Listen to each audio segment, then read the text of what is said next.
On today's menu is a delicious garlic pepper chicken recipe which is quick to make, full of flavor, and very likely to make your kitchen smell like a restaurant. Namaskar and welcome to Curries with Bumbi.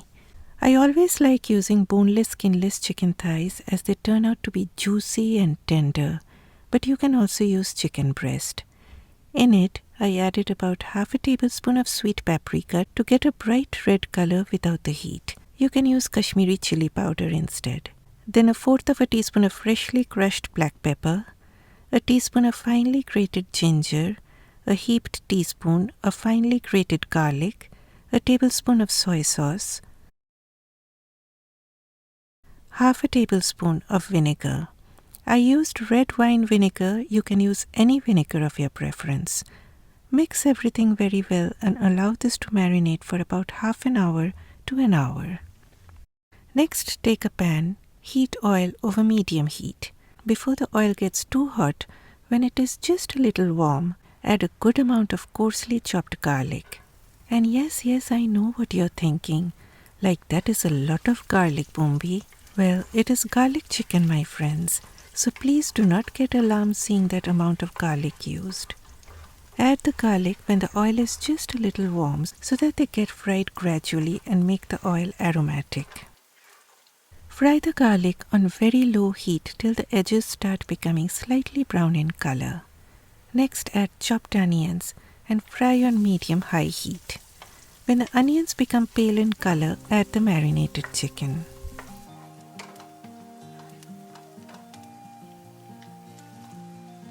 Fry the chicken on high heat for 3 to 4 minutes.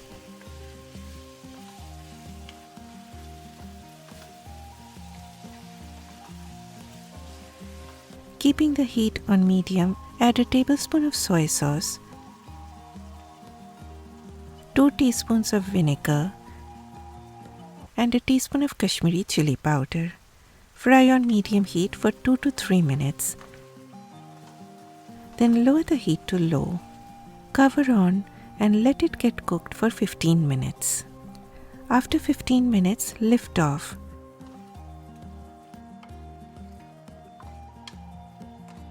Do a taste test and adjust the seasonings if required. I felt the need to add a sprinkle of salt.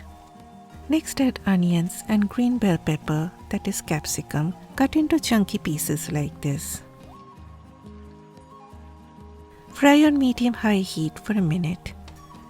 I added a splash of water as things were looking a bit dry. Next, add a fourth of a teaspoon of crushed black pepper.